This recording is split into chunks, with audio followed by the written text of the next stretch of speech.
Welcome to Fast English Stories.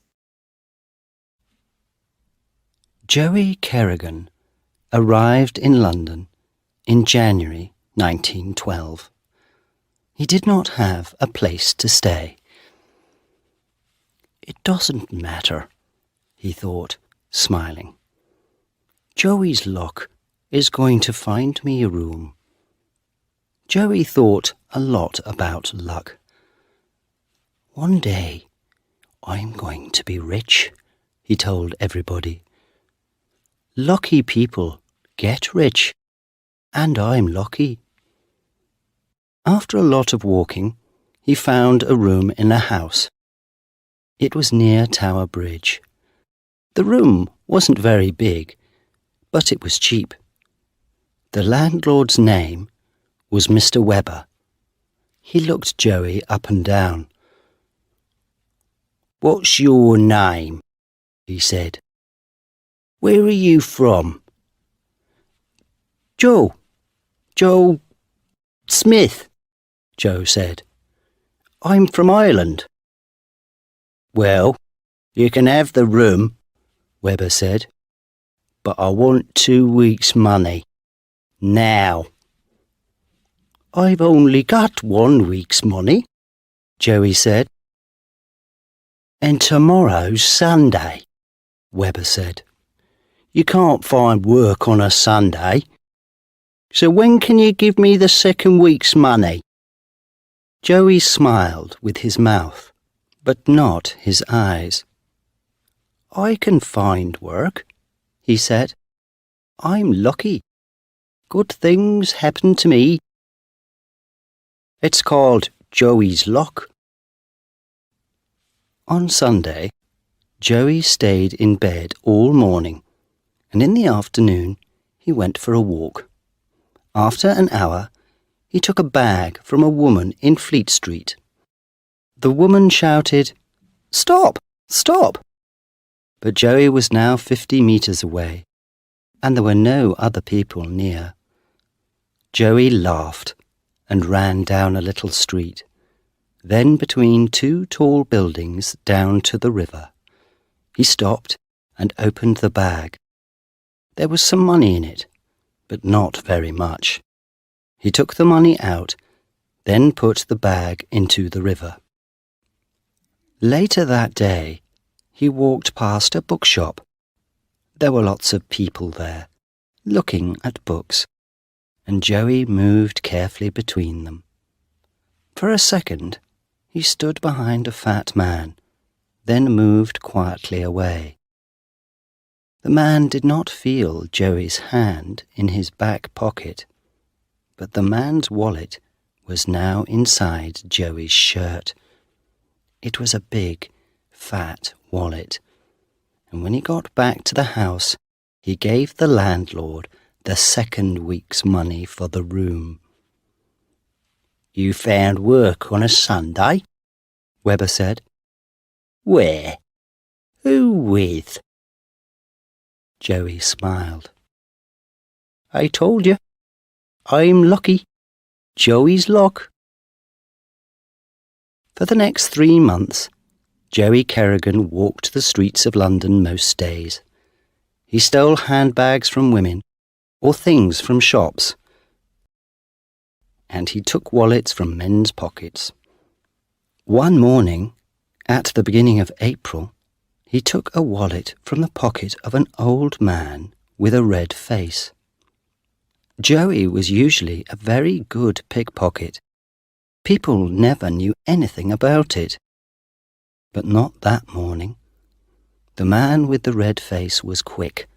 He turned, saw Joey, and shouted, "Hey, you! That's my wallet! Come back here!" But Joey was a good runner too. In 2 seconds he was round the corner into another street, then round another corner, and then he jumped onto a bus. "Joey's luck," Joey said, laughing. There was more luck for Joey that week. He first learned about Theo Goldman's money in a pub near his landlord's house. Webber went to the pub most evenings and sat with his friend Goldman. Goldman had a shop not far from the pub. He bought and sold a lot of different things: tables, chairs, beds, clocks, watches, books, pictures. When Joey went into the pub that evening, he saw Webber and Goldman at a table near the window. There were a lot of people in the pub. Joey bought a drink, then found a chair near Webber and Goldman. They did not see him. Joey sat with his back to them and listened. "But I need money to buy things when people bring them in," Goldman said. "Some money, yes," Webber answered. "But £100 or more, and in the shop? No, Theo." "It's not in the shop," Goldman said. "It's in my room at the back." "Do you have a good place to put it?" Webber said. Goldman laughed. "A very good place," he said. Joey sat with his drink, thinking. He knew Goldman's shop because it was in the same street as Webber's house. Joey often walked past it. £100 or more. "I'm going to get that £100, he thought. "Then I can do anything. Perhaps begin a new life in America." He smiled. Joey's luck again. So the money was in the room at the back, in a very good place. But where was that place? The next morning, Joey walked slowly past Goldman's shop. He did not go in, but looked through the window. The old man was in the shop, but he did not see Joey. Joey saw an open door to the room at the back of the shop. Through the door, he could see a table, 2 chairs, and a big cupboard. Was Goldman's money in that cupboard? Suddenly, the old man looked up, and Joey quickly turned and walked away. He did not go to bed that night. He put all his things into a bag, sat in an armchair, and waited. Midnight came and went. At 2 o'clock in the morning, he went down the stairs and out of the house. It was a cold night, and Joey looked up at the moon in the sky. "Are you a lucky moon?" he said, smiling. "Joey's lucky moon." He walked to Goldman's shop and looked round. Nobody was in the street. He took a small hammer from his coat pocket and broke the glass in the shop door. Then he put his hand through and opened the door. Joey moved quickly into the shop.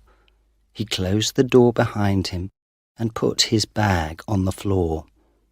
Then he walked quietly across the shop to the door into the back room, opened it, and went through. It was dark, but moonlight came through the window, and Joey could see the big cupboard. The little hammer soon opened the cupboard. There were a lot of books and papers inside. Some of the papers fell out onto the floor. "Who's there?" Joey did not move. Only his eyes moved, looking around the room. Then a door at the back of the room opened, and Theo Goldman came in with an oil lamp. He saw Joey. "What?" he began. Joey jumped across the room, grabbed the old man's arm, and pulled it up behind his back. Then he held the hammer in front of Goldman's face. "Where's the money?" he said. "Tell me." "Money?" Goldman said. What money? There isn't any money." "Yes, there is," Joey said. "You told Webber about it in the pub. £100 or more. Where is it?" Goldman said nothing. "Tell me," Joey said, "or I'm going to break your arms. First one arm, and then the other one. Where is it?" Goldman tried to pull his arm away. He made small, angry noises, but no words came out. Joey held the hammer in front of Goldman's eyes. "Tell me, or this hammer goes into your face." All right. It's under the floor," Goldman said. "Under the cupboard." Joey pushed the old man across to the cupboard. "Get it," he said. "Now." The old man put the oil lamp on the floor and pulled the cupboard away from the wall. Then he got between the cupboard and the wall and pulled up some of the floor. There was a small box under the floor, and Goldman got it out. Joey grabbed the box from the old man's hands and opened it. It was full of money. Joey smiled. "I know you," Goldman said suddenly. "You live at Albert Webber's house." "Albert who?" said Joey. "Don't know him." He began to take the money out of the box and push it into the pockets of his coat. "Yes, you do. You live in his house," Goldman said. "Albert told me about you. You're—" "Be quiet," Joey said. "All right. So you know me, but nobody's going to find me." He laughed. "I can get a long way away with this money." All the money from Goldman's box was now in Joey's pockets. He gave Goldman a little push. "Now, get back in your bedroom and stay there." He pushed him again. "Go on, get moving." The old man began to walk across the room with the oil lamp. Suddenly, he turned and hit Joey on the head with the lamp. "Ah!" cried Joey. The lamp broke and fell on the floor, next to the papers from the cupboard. The oil from the lamp ran across the floor, carrying the flames to the papers. Goldman tried to run into the shop, but Joey jumped on him, and the two of them fell to the floor. The old man's head hit the wall. After that, he did not move. Joey heard the noise of the flames before he saw them. He looked behind him. The flames were big and were already halfway up the legs of a table. Joey jumped to his feet and ran through the shop. He found his bag by the front door, went out into the street, and began to run again. At the end of the street, he stopped and looked back. There were now flames in the shop window, and black smoke came from the shop door. He thought about the old man on the floor in the back room, but only for a second. Then he turned and ran again.